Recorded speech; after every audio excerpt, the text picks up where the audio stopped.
Assalamualaikum warahmatullahi wabarakatuh.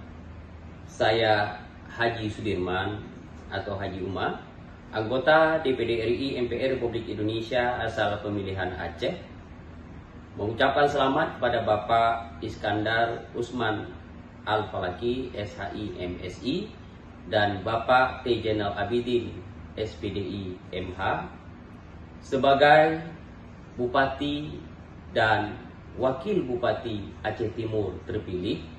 Semoga dengan terpilihnya Bapak Iskandar dan Bapak T. Zainal Abidin sebagai Bupati dan Wakil Bupati Aceh Timur, kita harapkan Aceh Timur semakin maju dan jaya dan semakin memberikan kontribusi kemakmuran, kesejahteraan kepada masyarakat.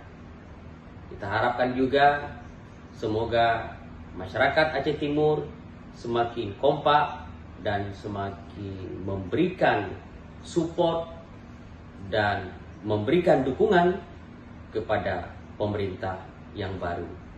Salam sukses. Wassalamualaikum warahmatullahi wabarakatuh.